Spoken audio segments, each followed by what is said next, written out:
베드로후서 3장 4절로 5절 제가 받들게 되겠습니다. 말하기를 그가 온다는 약속이 어디 있느냐. 조상들이 잠든 이래로 만물은 창조의 시작부터 그대로 있다 하리니 이는 그들이 이것을 고의로 잊으려 함이라. 즉 하나님의 말씀에 의해 하늘들이 옛적부터 있었다는 것과 땅도 물에서 나왔고 물 안에 있었다는 것이니. 6절까지 읽어야 되겠네요. 이로써 이전에 있던 세상은 물이 범람해서 멸망하였느니라. 오늘 말씀의 제목은 재창조의 증거입니다. 재창조의 증거. 우리 인간에게 저 세 가지 종류의 지식이 있습니다. 세 가지 종류의, 세 가지 차원의 지식이라고 할까요? 사람의 지각과 능력으로 알아낼 수 있는 지식이 있습니다. 그렇죠? 사람의 기본적으로 알 수 있는 지식이 있어요.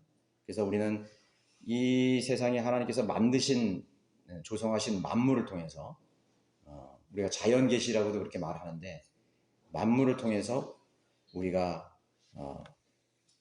지식을 얻는 것입니다. 진리를 알고 어떤 힌트를 알게 되는 것이죠. 두 번째는 하나님께서 성경을 통해서 계시해 주셨기 때문에 알 수 있는 지식이 있습니다. 성경을 통해서만이 알 수 있는 지식. 그러니까 성경은 특별히 하나님이 누구신가를 보여주신 거죠. 성경을 통해서 우리가 하나님 자신을 계시해 주셨기 때문에 알 수 있는 지식이 있습니다. 세 번째는 하나님께서 알려주시지 않았기 때문에 절대로 이해할 수 없는 지식들이 있어요. 그런 정보들이 있습니다. 그래서 하나님께서 알려주시지 않는 그런 정보나 지식에 대해서는 걱정할 필요가 없고 또 신경을 쓸 필요가 없어요. 굳이 그것을 억지로 알려고 할 필요가 없어요. 특히 성경 속에 기록된 내용들 가운데서도 베드로후서 3장 16절에 우리 그 뒤에 구절 보면은 깨닫기 어려운 것이 덜어 있어 무식한 자들과 경고하지 못한 자들이 다른 성경들처럼 억지로 풀다가 스스로 멸망에 이르느니라. 우리가 인간의 차원으로, 인간의 능력으로, 인간의 지혜로 알 수 없는 것들, 이 세상에도 너무나 많잖아요. 뭐 하늘 위, 땅 아래, 그렇죠? 또 바다의 심연, 가까이 있는 그런 것들 말이죠. 우리 현상들, 우리 인간 세상에서 일어나는 현상들, 또 세계 역사, 그런 것들, 우리 인생의 문제들 중에서 성경이 너무 많다고 억지로 풀네. 근데 또 성경에 보니까 성경에도 알 수 없는 것들이 있는데 어려운 것들이 그걸 억지로 풀라고 했어요.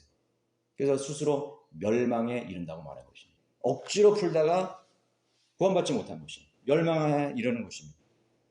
그 대표적인 경우가 성경을 비유로 풀려고 하는 무리들이에요. 그러니까 비유 해석이죠. 대표적인 우리 한국에 있죠. 신천지 같은 경우 전부 비유로 풀어가는 거예요. 그거 멸망하는 것입니다. 이 해석을 우리가 알레고리컬한 해석, 알레고리컬 해석이라고 그러거든요. 그러니까 우화적인 해석이라고 해요. 비유로 보는 거예요. 우리 이솝우화 있잖아. 이솝우화는 그 동물들을 의인화해서 비유로 우리에게 어떤 교훈을 주려고 한 교훈서거든요. 이솝우화. 우화입니다. 알레고리컬한 거예요.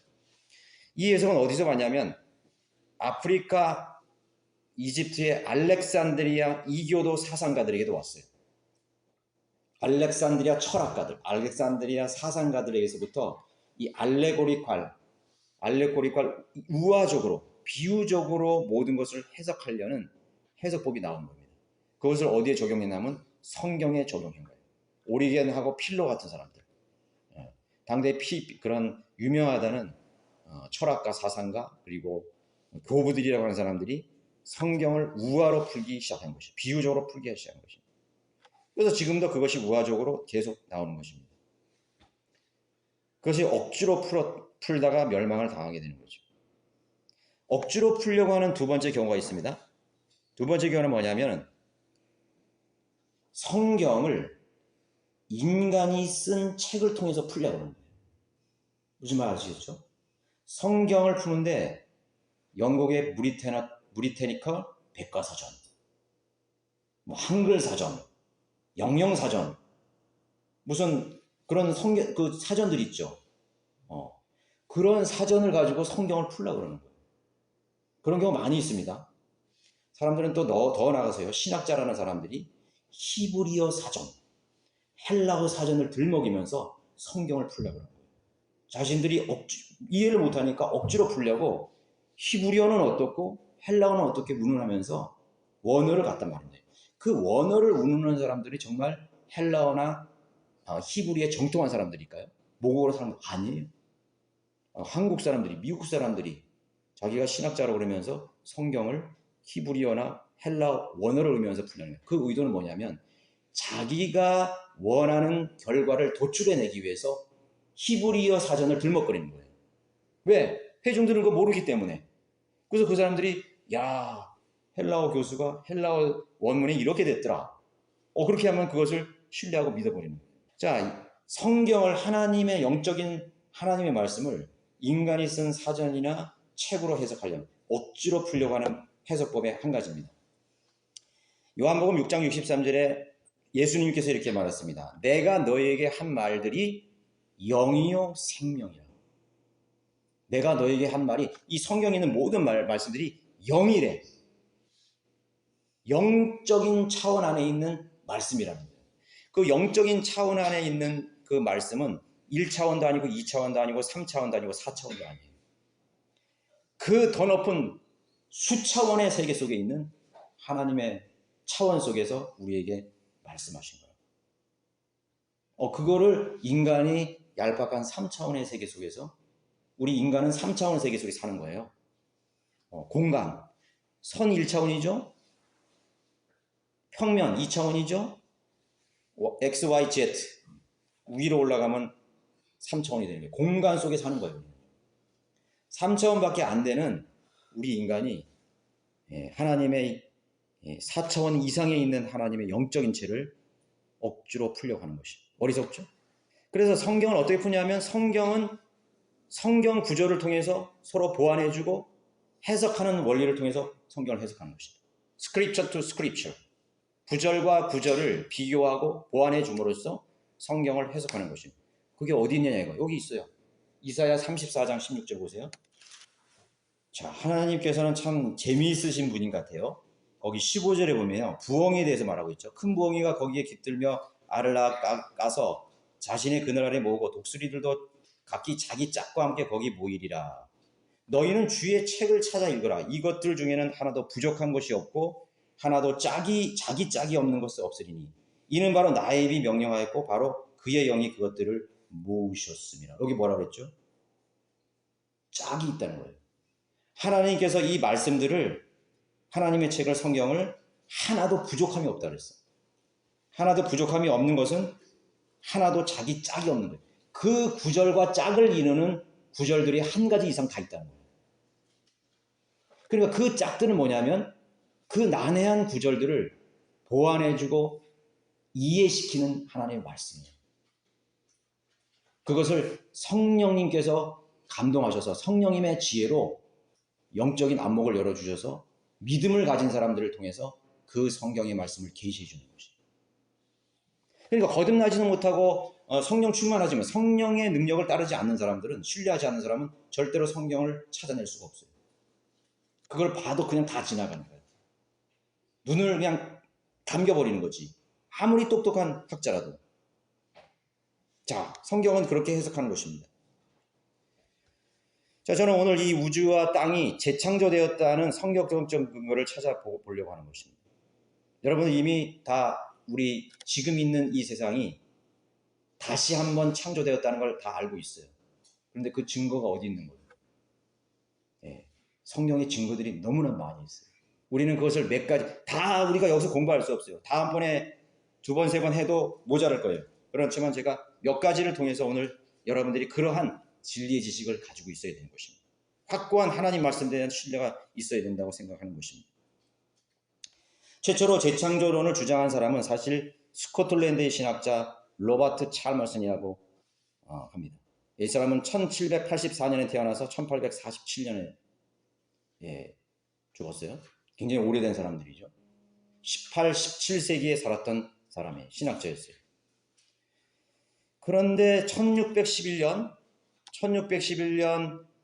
사실 그 전이죠. 사실은 이 토마스 찰머스가 그 사실을 공식적으로 내놓은 그 이전에도 1611년 킹제임스 성경이 출간되면서 재창조론을 신뢰하고 믿었던 사람들이 있어요. 그러나 그 사람들이 누군지는 이름이 밝혀지지 않지만 많은 문헌을 통해서 1618년, 18년, 11년 반 킹제임스 성경이 출간되면서 이 지금 있는 세상은 다시 한번 창조되었다는 것을 믿는 사람들이 많이 나오게 된 거예요.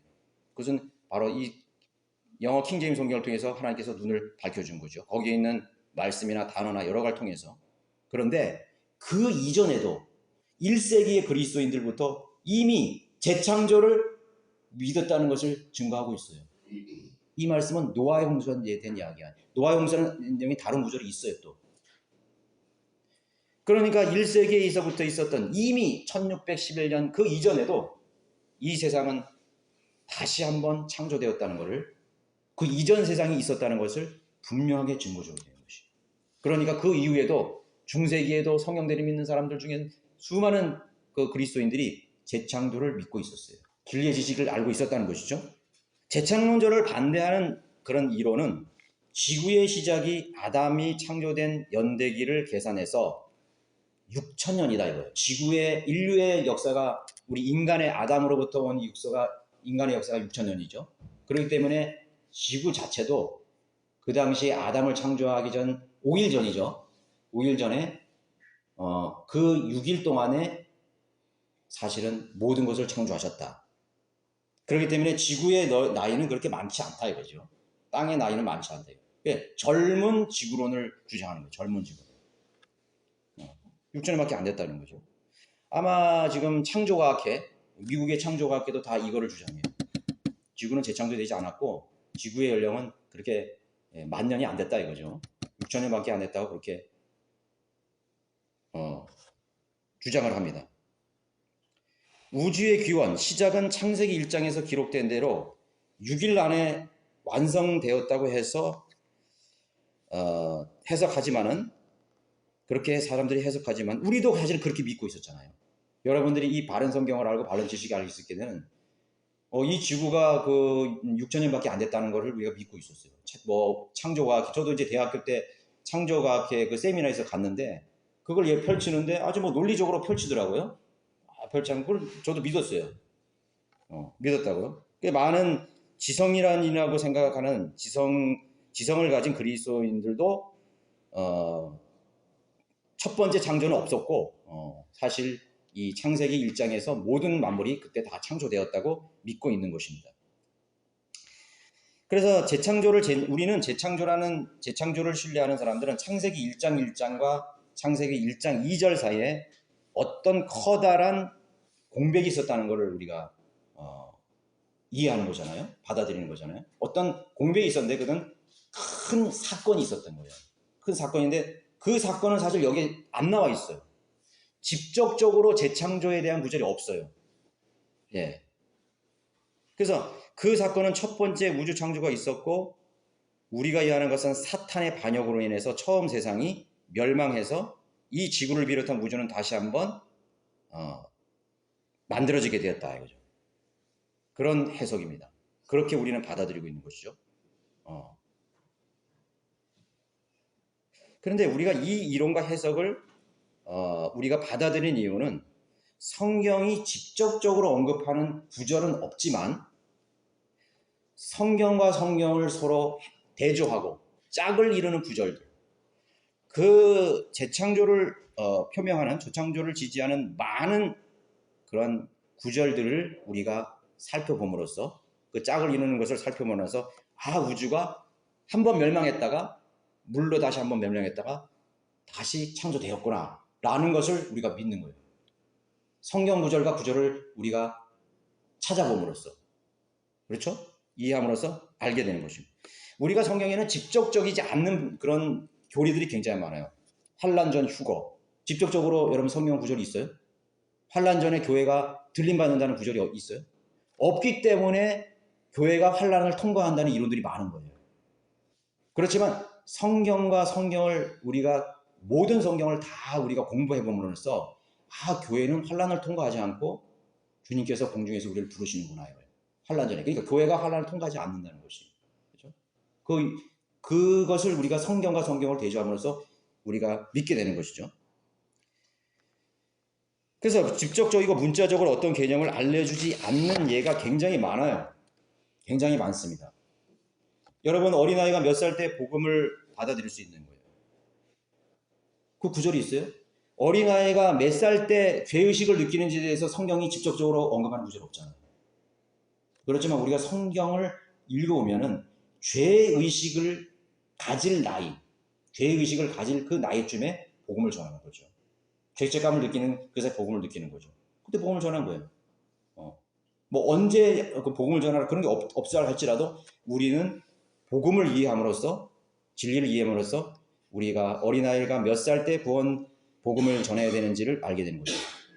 그래서 대부분의 교리와 개념은 말씀들을 서로 비교하고 뒷받침하는 구절을 통해서 정확한 교리적 개념을 세우게 되는 것입니다. 자, 본론으로 들어와서 성경이 우주와 그 안의 모든 것을 6일 안에 모두 창조하지 않았다는 사실을 킹제임스 성경은 문자적으로 이해함으로써 알 수가 있는 거죠. 그래서 창세기 1장 2절은 보세요. 창세기 1장 여러분들 보시면 태초에 하나님께서 하늘과 땅을 창조하셨느니라. 근데 이거를 이제 재창조를 반대하는 사람들 입장에서는 이걸 뭐냐면 이 1장 1절은 이 창세기 1장에 나오는 창조의 사역, 6일 동안의 창조의 사역의 개요이다 이거. 대표적으로 하는 개요적으로 하나님께서 그냥 줄거리적으로 얘기한 거다. 이거는 봐라 하늘과 땅을 창조하시냐 그렇게 말씀해놓고 2절부터는 구체적으로 그 하늘과 땅이 어떻게 지어졌는지를 설명하는 구절이다. 그러니까 두 갈식이죠. 두 갈식. 앞에 주제를 딱 얘기해놓고 이제 설명한다고 그렇게 그 사람들은 주장을 해요. 그런데 2절을 보시면요. 땅은 형체가 없고 공허하며 어두움이 깊음의 표면에 있으며 하나님의 영은 물들의 표면에서 거니시더라. 하나님께서 땅과 하늘을 만드셨는데 처음에 완벽하게 만들지 않고 뒤죽박죽 만들었다는 거예요. 그런 주장이 되죠. 그죠? 그런데 이사야 45장 18절에 보면요. 하늘들을 창조한 주가 이같이 말하노라. 하늘들을 창조한 주가 이 말하죠. 하나님은 스스로 땅을 조성하고 여기 지금 하늘과 땅을 만드신 창조하신 그 내용이 나오잖아요. 조성하고 만들었으며 그는 그것을 견고히 세우되 헛되이 창조하지 아니하였으니 헛되이 창조하지 않았대. 그런데 1장 창세기 1장 2절에는 뭐야 이게? 의미가 없는 거야. 지금 여기 보시면 의미가 없죠? 예. 땅은 형체가 없대. 뭐 그냥 막 아메바 같이 막 쭈글쭈글하고 뭐 무슨 형체도 없대. 형체가 없다는 의미를 아세요, 여러분들? 형체가 없어. 그리고 공허하대. 아무도 없어요. 아무도 없어. 아무도 없고 어두움의 기쁨의 표면이 있고 그냥 그 케이오스 혼란 자체야. 그러면 지금 여기 45장 18절에 하나님은 스스로 땅을 조성하고 만들어 그것들을 견고히 세우고 헛되이 창조하였다는 말에 위배되는 것이잖아요. 하나님은 온전하신 분이시기 때문에 하나님께서 창조하신 것은 첫 번째 창조부터 하나님께서 온전하게 만들고 어떤 목적과 어떤 분명한 목표를 위해서 하나님께서 만드시는 분임을 우리가 알 수 있어요. 우리가 이 만물 속에 헛되이 창조된 게 있어요? 네? 지렁이도 필요하고 날파리도 필요하고 다 필요해요. 구더기도 필요해요. 필요 없는 것들이 없어. 여러분은 쥐가 그렇게 싫지만 사실 쥐도 필요한 거예요. 뱀이 징그럽지만 뱀이 필요한 거예요. 그래서 먹이 사슬과 먹이 피라미드나 정글의 법칙이 운행되면서 조화롭게 이 세상은 유지가 되어 가는 것이죠. 하나님께서 하물며 그 어마어마한 규모의 하늘과 땅을 헛되이 창조하지 않겠어요? 이 말씀에 근거한다면 왜 하나님께서 하늘과 땅을 창조해 놓으시고 2절에 와서 뒤죽박죽 형체가 없는 땅과 공허한 것을 창조하셨을까요? 우리는 거기서 유추해낼 수 있죠. 처음 하늘과 땅, 우주를 완전한 목적을 위해 완벽하게 하나님께서는 원래 지으신 거예요. 처음에 1장 1절에 하늘과 땅에 있는 땅을 창조하셨는데 그 땅은 누군가가 거주하도록 창조하셨어요. 그렇죠? 땅은 누군가를 지금 뒷구절을 제가 안 읽었는데 45절에 하면 거기에 거민, 사람들이 거주하게 해서 땅을 만드셨다 그랬어요. 그러면 처음 하늘과 처음 땅도 누군가를 위해서 만든 거예요. 어떤 피조물, 어떤 창조물을 거기에 두시기 위해서 만든 것이에요. 이 하늘들에 있는 생명이, 우주 안에 있는 생명이 충만했어. 하나님께서 놀랍게 창조하셨어요. 그 하늘과 땅을 창조하셨는 것이에요. 하나님 말씀을 통해서 우리가 분명하게 이해할 수 있습니다. 그런데 왜 공허하게 됐느냐? 왜 뒤죽박죽이 됐느냐? 왜 거기에 물이 있었느냐 이거죠. 그죠? 심판이 있었던 것이죠. 하나님께서 뭔가를 공허하게 만들고 뭔가를 파멸시켰기 때문에 거기 심판이 있는 것입니다. 하나님께서 형체가 없으시고 공허하게 어둡게 만드셨다는 이거는요, 이스라엘의 역사를 통해서 계속 말했어요. 하나님께서 뭔가를 심판하실 때 땅은 공허해진다 이거예요. 멸망해진다. 거기에 거민을 다 내쫓는다 이거예요. 거기는 사막화되고 풀도 나지 않는 황량된다 이거예요. 그게 바로 팔레스타인 땅이잖아요. 그 역사를 계속해서 홍수에 의한 심판이 알 수 있습니다. 여기 물이 언급됐기 때문에. 하나님의 영은 물들의 표면에 있다 그랬죠. 물들의 표면에 거하시느니라. 그러면 물들의 표면 밑에 있는 물들이며 전부 물로 차 있는 거예요. 이 우주가 전부 처음 창조했던 하늘과 땅이 전부 물로 차 있는 거야. 그리고 거기에 뒤죽박죽이 되어버린 거지. 하나님의 심판이. 그리고 그 위에, 그 겉에 성령님이죠. 하나님의 영이 거기에 표면에 거하시는 거예요. 왜 하나 성령님이 거기 표면에 거하셨을까요? 방대한 물이 우주를 채우고 있는 장면을 모시하고 있습니다. 땅은 사실 사람이 거주하도록 조성했다고 했어요. 그런데 누군가가 그 처음 땅에 거주했다가 사라졌다는 뜻이죠. 욥기 38장 7절이나 38장 4절에 그게 바로 처음 땅인데, 한번 보세요. 욥기 38장 4절. 내가 땅의 기초들을 놓을 때 내가 어디 있었느냐? 내가 명철이 있다면 분명히 밝히라. 땅의 기초들을 놓을 때 내가 어디 있었느냐? 지금 욥에게 말하는 거예요. 어디 있었느냐 이거예요. 근데 이 땅의 기초라는 게 지금 창세기 1장 2절입니까? 1장 1절입니까? 땅의 기초는 이미 처음 창조 이전에 땅의 기초가 세워진 거예요. 처음 창조에는 우리가 본 적이 없어요. 욥도 본 적이 없어요. 그래서 그거를 처음 창조로 말씀하고 있는 것입니다. 이제 7절을 보면 6절에 보시면은 그 기초들은 무엇에다 고정시켰으며 모퉁이 돌은 누가 놓았느냐? 언제 새벽별들이 함께 노래했으며 하나님의 아들들이 모두 기뻐서 소리쳤느냐? 인간이 있기 전에 하나님의 아들들이 그 땅에 있었다는 것을 말하는 것입니다. 그렇죠? 첫 번째 창조 하늘과 땅이 있을 때 하나님의 아들들이 기뻐했어요. 왜? 자기들을 위해서 그 땅들을 창조하니까, 우주를 창조하니까 손뼉을 치면서 소리쳤어요. 하나님의 아들들이 언급되잖아요. 그렇죠? 하나님의 아들들이라는 것은 사람의 모습과 같은 거예요. 그렇죠? 누군가가 그 땅에 거주했다는 거죠. 자, 이것이 처음 땅이며 하나님의 아들들이 소리쳤어요. 그 첫 번째 땅에 거주했던 존재들이 있었음을 보여주는 것입니다. 인간이 있기 전에, 인간이 창조되기 이전에 이미 거주자가 있었던 것이죠. 결국 창세기 1장 2절은 심판으로 인해서 혼돈과 파멸을 묘사했습니다.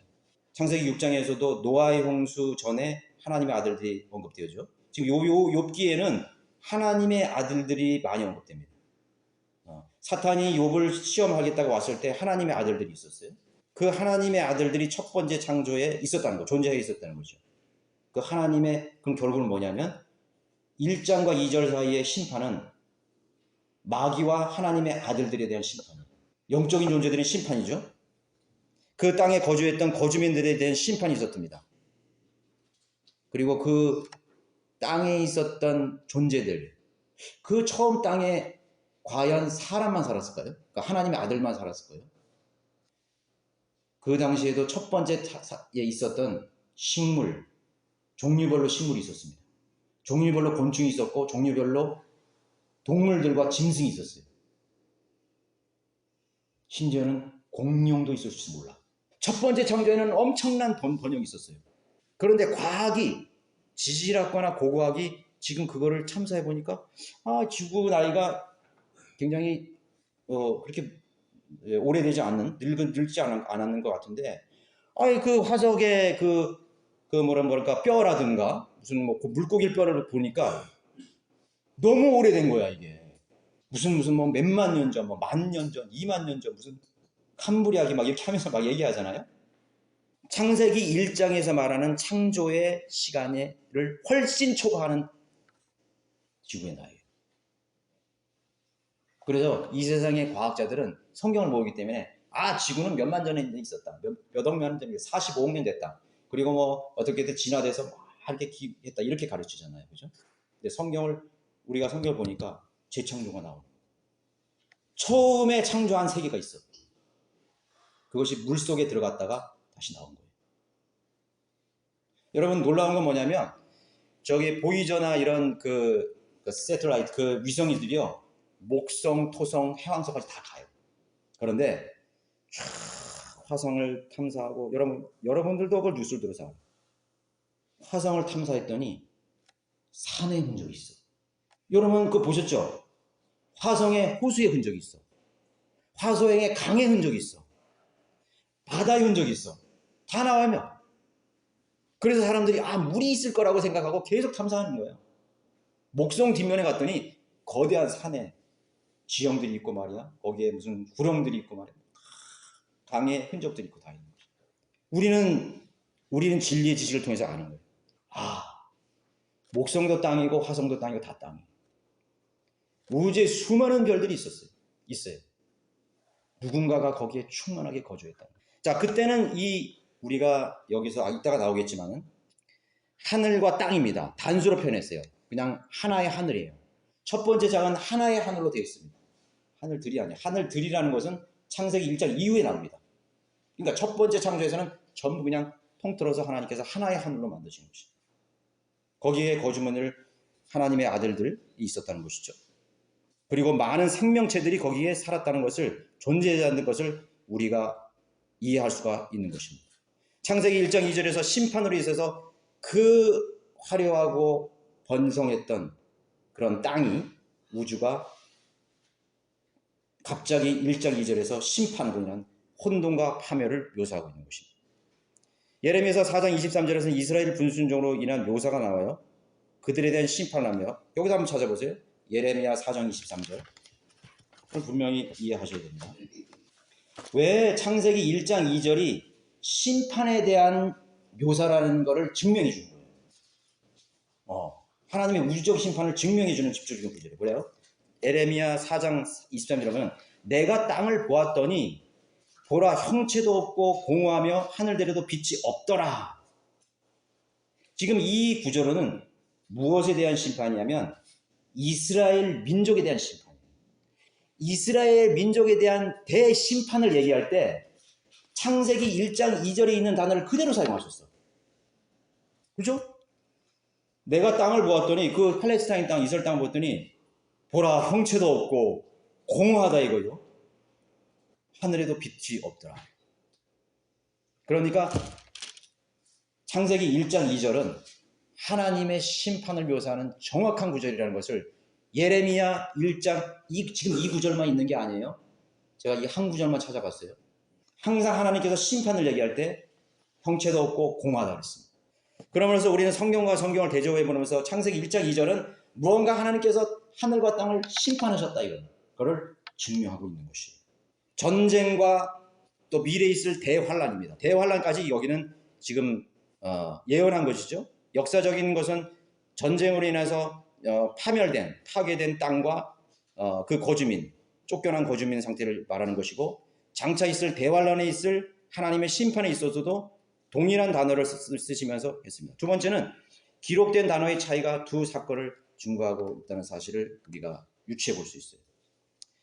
현재 우리가 살고 있는 세상은 재창조의 기간인 6일에 시작된 세상이 맞습니다. 우리가 지금 살고 있는 이 땅은 6일에 다 재조성이 됐어요. 근데 현재의 세상을 다시 시작하실 때 사용하신 단어들의 차이가 있어요. 그건 뭐냐면 create. 창세기 1장 1절에서는요. 창조라는 말이죠. 창조라는 말은 create를 사용했어요. 예. created, 창조하셨느니라. 그런데 2절 이후에 하늘과 땅과 바다와 그 안에 있는 모든 것들을 언급하실 때에는 창조라는 말도 쓰셨지만 만들었다는 말을 쓰시고 있어요. 만드셨다 이거죠. 예. 창조도 그 만든 것도 창조 속에 속하는 거잖아요. 그랬더니 창조를 섞어서 썼어요. 예. 그래서 만들었다라는 것은 뭐냐면 만들었다는 의미는 새로운 것을 만들었지만 새로운 창조를 의미하는 의미예요. 예. 창세기 1장 7절에도 창공을 만드시고 이랬습니다. 창공, 하늘을 만드셨다 그랬어요. 1장 1절에서는 창조하셨다 그랬는데 창세기 1장 7절에서는 창공, 하늘을 만드셨다. 그리고 10편, 90편 이상에서는 하늘들을 조성하셨다고 했습니다. 그러니까 창조란 말을 안 쓰시고 만드셨다, 조성하고 맞다는 말을 쓸 수 있습니다. 조성했다는 말은 영어로 formed예요. formed. 예. 만들었다는 창조 크리에이터가 달라요. made. 우리 made in Korea 이러잖아요. made in Korea. 근데 made in Korea 할 때 made라는 말은 창조입니까 아닙니까? 창조가 아니에요. made of. 어떤 재료를 가지고 다시 만드는 것입니다. 다른 모양을 만드는 거예요. 그건 창조 아니죠. 인간은요, 자동차를 만들 수는 있지만 자동차를 창조할 수는 없어. 그렇죠? 인간이 자동차를 만들 수 있지만, 인간이 광대쌍을 만들 수 있지만, 인간이 나무는 만들어낼 수 없어요. 인간이 나무를 창조할 수 없단 말이지. 예. 그러니까 하나님께서 원래 창조하셨던 하늘과 땅에 있던 그 재료들을 가지고 다시 새롭게 조성하시고 만드시고 했던 것이지. 그래서 다른 단어가 쓰여지고 있는 거예요. 그래서 킹 제임스 성경의 단어를 하나님께서 섭리적으로 보존하시고 영감으로 기록하는 것이 우리가 신뢰하는 거예요. 저는요, 놀라운 게 뭐냐면 영어 킹 제임스가 아니라 한글 킹 제임스면서 소름이 항상 돋아요. 이종호 목사님이 이거를 다 구분해서 이거를 번역했을까? 절대로 그런 게 아니에요. 정동수 성경이 하나님의 섭리가 개입하지 않았다는 건 뭐냐면 여기에서 이 단어를 쓰지 않아요. 그래서 그 사람들은 영어 킹 제임스를 신뢰하는 자들이에요. 영어 킹 제임스는 정확하니까. 그래서 정동수라는 사람은 하나님께서 성령을 통해서 개입하지 않았어. 다 어그러진 거예요. 재창조를 증명할 수 있는 구절이 없어. 대표적인 리플레니시도 바꿔버렸어요. 그냥 채우라래요. 근데 한글 킹제임스는 다시 채우라요. 영어 킹제임스는 리플레니시, 리필하란 말이에요. 리필. 이승원 목사님 그걸 다 뭐 해가지고 그렇다면 이 성경 번역 못해요? 네. 놀랍죠? 하나님께서 개입하신 건 성령님이 개입하셔서 번역하는 과정 속에서 개입하시는 것이. 무슨 표준 형 킹제임스는 그냥 장난하라 그래요. 그냥 지 뭐 영어 실력 좀 뽐낸다고 뭐 끌적끌적 했다고 생각하면 되는 것이. 현재의 세상을 다시 할 때 사용한 단어들의 차이가 있다는 것을 우리가 주목해 볼 수 있어요. 사전적 개념을 보면 창조하는 무에서 유를 존재하게 하는 동작을 의미하는 것입니다. 기원자나 창조주의 능력과 지혜에 대한 결과가 바로 창조물입니다. 창조하셨느니라요. 에베소서 2장 10절에 뭐라 그랬습니까? 그리스도인들은 성령으로 새롭게 창조된 새로운 피조물이라고 기록하고 있어요. 원래 있던 거에서 만든 거 아니에요. 우리의 속사람은 하나님께서 창조하신 새로운 피조물. 새롭게 창조되었어요. 성령 안에서 새롭게 창조된 새 사람을 말합니다. 만들어진 게 아니에요. 기존의 재료를 활용해서 결과물을 얻는 동작이 아니에요. 조성하다 뭡니까? 포함들 뭡니까? 어떤 목적을 위해서 모양이나 형태를 만드는 행위를 조성했다는 거예요. 그래서 하나님께서 땅을 조성하셨느니라 할 때는 원래 하나님께서 처음 창조하신 재료를 가지고 새로운 모양을 만드시는 거예요. 재창조 기간 동안에 하나님께서 5대양 육대들을 이렇게 만들고 별을 이렇게 만들고 나무를 또 이렇게 만드시고 원래 있었던 것을 가지고 다시 만든 것이에요. 그래서 거기에 조성하셨다는 단어를 쓰고 있는 것이죠. 그래서 재창조하셨다는 의미로 다른 단어들을 했다고 우리가 볼 수 있는 것입니다. 직접적으로 그렇다라고 말할 수 없지만 볼 수 있는 것이에요. 그죠? 우리가 그 단어의 개념을 속에서 우리가 지혜를 얻는 것이에요. 하나님께서 다른 개념의 단어를 사용하심으로써 우리가 쓰는 모국어를 통해서 아니면 영어권에 있는 그 사람들 통해서도 그 영어에 있는 성경들이 믿는 사람들 저와 동일한 설교를 해요. 동일한 성경을 가르쳐요. 놀랍잖아요. 자기가 쓰는 그 언어도 동일하게 하나님께서 재창조 때, 처음 창조될 때 어떤 형태로 어떤 목적을 가지고 그런 일들을 하셨는지를 구분지어서 설명해 준단 말이에요. 각각의 언어들이 그렇게 설명해 준단 말이에요. 그것이 모국어예요. 네. 또 주목할 면은 아까 말씀드렸듯이 창세기 1장 1절은 하늘이라고 말했습니다. 단수로 하늘이라고 말했지만은 창세기 이제 1장 2절에 가서는 창공 위의 물과 아랫물, 물들이 이제 하늘들이 나누어졌죠. 이제 하늘들이 등장합니다. 하늘들이 계속 등장해요.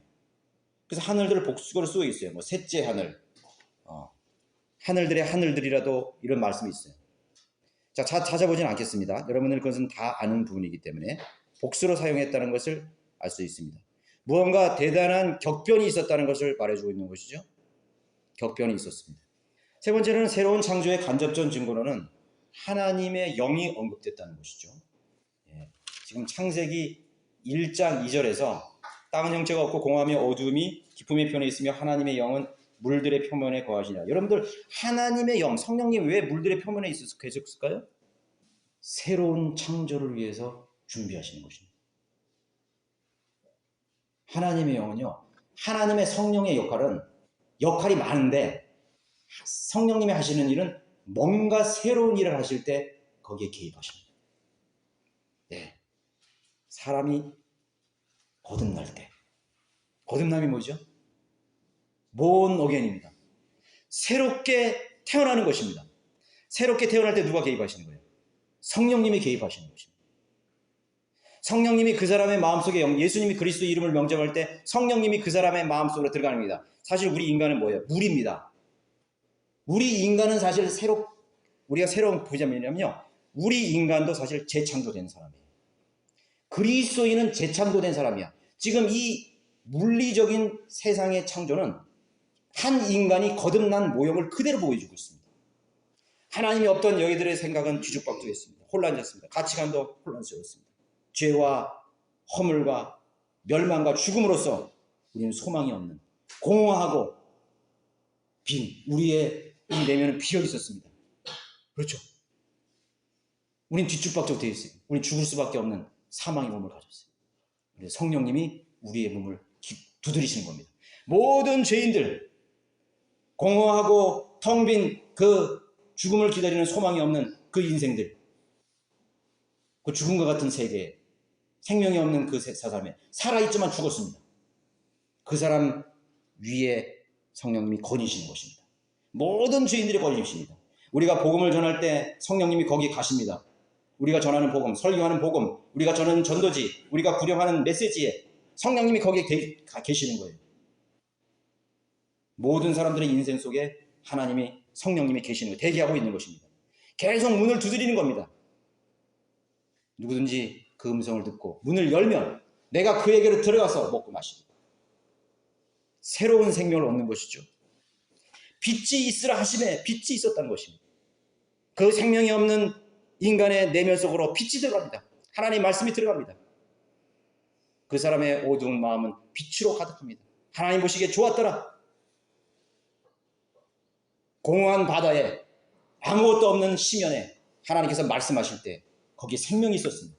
아무것도 없는 우주 공간 창공에 그 무섭고 텅 빈 공간 속에 하나님께서 말씀을 하셨을 때 거기에 온갖 새들과 생명체들이 날아다녔습니다. 아무것도 없는 사막과 같은 그런 광야에 메마른 대지에 하나님께서 풀이 있으라, 씨 맺는 것이 있으라, 기어다는 생명이 있으라, 온갖 꽃들과 나비들과 온갖 생명들이 충만했습니다. 그것이 인간입니다. 인간의 흙덩어리, 인간의 물과 같은 우리에게 새로운 일을 행하실 때 항상 성령님께서 관여하시는 것입니다. 여러분 시편 103편 30절 보실까요? 여기도 증거하죠. 창세기 1장 2절을 증거하는 것입니다. 주께서 주의 영을 보내시어 그들이 창조되었으니 주께서 지면을 새롭게 하시나이다. 아니 이것처럼 더 확고한 뒷받침하는 구절이 어디 있어요? 하나님이 물들의 표면에 거하신다는 건 뭐예요? 주님의 영을 보내셔서 그들이 다시 창조된 것이에요. 첫 번째 창조가 있은 후에 심판받고 아무것도 없는 상태에서 하나님께서 새로운 창조를 시작하는 것입니다. 주께서 지면을 새롭게 하셨습니다. 그 땅을 새롭게 하셨습니다. 여기서 제가 창세기 다시 1장에 있는 걸 다시 설명할 수는 없지만은 하나님께서 어떻게 여러분들 6일 동안 창조하셨는지 보여주는 것입니다. 하나님의 영이 하나님 말씀이 그렇게 하셨다는 걸 보여주고 있는 것입니다. 그들을 보내시어 그들을 창조하셔서 주께서 지면을 새롭게 하시느니라. 우리는 복음과 진리를 전하고 하나님 말씀을 전할 때 성령을 신뢰해야 됩니다. 성령님, 저도 오늘 여기 기도할 때 기도했습니다. 성령님, 저 안에도 역사하시고 이 말씀에도 기름 부어주시고 우리 모든 지체들의 마음속에 하나님 말씀을 잘 깨우칠 수 있도록 눈을 열어주십시오. 성령님이 역사해 주십시오. 여러분 기도하시죠. 여러분 하나님 말씀을 읽을 때 하나님 제가 눈을 열어서 이 하나님 말씀을 잘 이해하도록 깨우칠 수 있도록 하나님 저를 도와주십시오. 역사해 주십시오. 이 성경을 쓴 저자가 누굽니까? 성령님이시잖아요. 인간이 아니잖아요. 이 성경의 저자가 성령이시기 때문에 제 안에 계신 성령님께서 이 말씀을 이해할 수 있도록 하나님 조명해 주십시오. 기도하시잖아요. 그럼 성령님께서 역사하시는 것이죠. 깨우치게 하시는 것입니다. 아, 그렇구나. 하나님 말씀이 운명하나 위대하시구나. 머릿속에서 여러분의 머릿속에 인간의 지혜가 아니라 하나님의 지혜로 여러분들이 제가 몇 구절 아는 거 있지만 여러분의 머릿속에서 성경을 많이 읽으신 분들은 모자이크가 쫙 여러분 쫙 합쳐지는 것처럼 막 혼돈되었는데 탁탁탁탁 합쳐지는 것처럼 여러분의 기억 속에 살아나야 됩니다. 그래서 하나님의 말씀을 많이 읽어야 돼요. 많이 읽으면 잊어버린 것 같지만 성령님이 그것을 기억나게 하시는 거예요. 아, 이 구절과 같은 구절이 여기 있었는데 저기 있었는데 맞아, 이 구절 이 글을 말하는구나. 하나님께서 모든 진리로 인도하시는 분이시라는 사실을 우리 여러분들이 신뢰해야 됩니다. 창세기 1장 2절의 언급은 거듭난 물과 성령으로 다시 태어난다는 걸 보여주는 것입니다. 새롭게 한다는 의미죠. 우리 여기 지금 베드로후서에서도 말하는 것처럼 땅이 그대로 있었다 이거죠. 재창조를 말하는 것인데 물속에서 나왔다고 분명히 이야기하고 있습니다. 그러면 지금 있는 세상은 영원한 세상이 될 수 없다는 걸 말하는 거예요.